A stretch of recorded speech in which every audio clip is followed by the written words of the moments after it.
আজকের আমি পাটিসাপটা করব। তাই জন্যে এখানে দুধ বসিয়ে দিয়েছি। দুধটাকে একটুখানি ক্ষীর বানিয়ে নেব। এখানে আমি কাজু রেখেছি পিষে, একটু নারকেল গুঁড়ো করে রেখেছি মিক্সিতে, মিল্ক পাউডার দিয়ে নিয়ে এখনও দেবো, চিনি দেবো। এই দুধটা একটু ঘন হয়ে গেলে তারপরে আমি দেবো। এইটা আমার 1 কাপ দুধ হচ্ছে। এবার দিয়ে দিলাম আমি এখানে মিল্ক পাউডারটা। এখানে 6 চামচ দিলাম মিল্ক পাউডার, বড় চামচের। এটাকে ভালো করে একটু গুলে নেব দুধের সাথে। এখানে আমি নারকেলটা দিয়ে দিলাম, এটাও মিক্সিতে আমি পিষে নিয়েছি।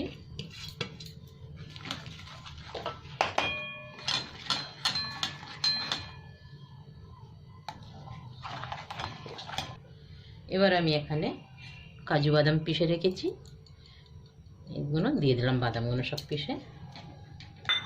আমাদের ছোট্ট ক্যামেরাম্যান তো একটু নারকেলটা কম পছন্দ করে, তাই বাদামগুলোই দিলাম। আপনার কাজু বাদামটা বেশি দিলাম।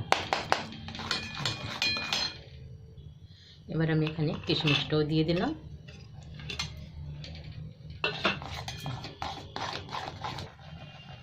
এবার আমি একটু এখানে চিনি দিয়ে দেবো, দুধটা শুকিয়ে আসছে আমার। 4 চামচের মতন চিনি দেবো।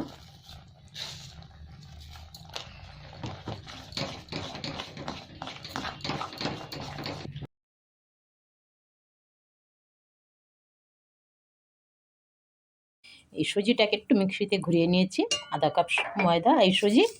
আর এটা আমার 1 বাটি, 1 বাটির একটু কম আছে ময়দা দিয়ে দিলাম।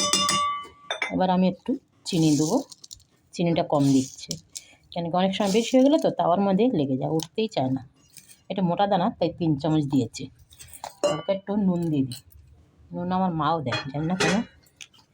এই যে নুন দিয়ে দিলাম। এবার আমি 3টাকে একসাথে একটু মিক্স করে নিয়েছি। এবার হালকা হালকা দুধ দিয়ে দেবো। দেখি দুধ তো 1 বাটি নিয়েছি, কতটা লাগবে জানি না। দুধ দিয়ে দিলাম, আর থেকে কম। একটু মিক্স করি। এটা আমার গোলাইটা হয়ে গেছে, পুরো 1.5 বাটি দুধ লেগে গেল আমার। গোলটা খুব ভালো হচ্ছে, না বেশি পাতলা হয়েছে না বেশি গাঢ়। এবার আমি রেখে দেবো, আধা ঘন্টা পরে খাওয়া দাওয়া করে এসে তারপরে এটা ভাজতে শুরু করব। এবার আমার শুরু করে দিচ্ছি পাটিসাপটা বানাতে। আধা ঘন্টা হয়ে গেছে, একটু ঘন হয়ে গেছিলো, তাই আবার একটু জল দিলাম, দিয়ে একটু পাতলা করে নিলাম। আবার একটু দিই, লাইটও চলে গেছে, অন্ধকার হয়ে গেছে এখন আমার রান্নাঘর। জানি না, গ্যাসটাকে খুব ধিমি করে দিয়েছি,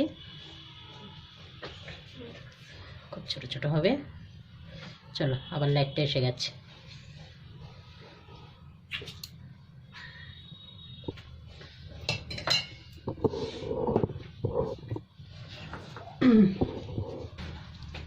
এবার আমি বাদামের যে ক্ষীরটা বানিয়েছিলাম এটা দিয়ে দিলাম লম্বা করে।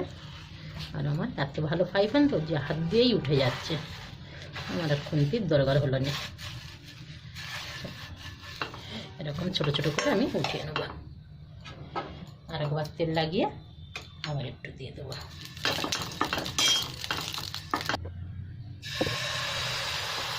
এইবার ঠিক আছে, আমার পাতলাটা তখন একটু ঘন হয়ে গেছিলো,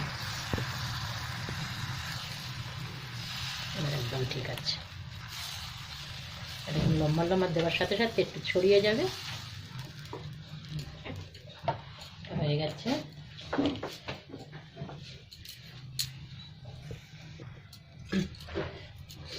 হাতে গরম লাগছে বলে খুন্তিটা নিয়ে দিলাম। বাবা, এটা আবার একটু লাল হয়ে গেল বেশি। আপনাদের যদি পাটিসাপটা ভিডিওটা ভালো লাগে তাহলে অবশ্যই লাইক, সাবস্ক্রাইব, কমেন্ট, শেয়ার অবশ্যই করবেন। ধন্যবাদ।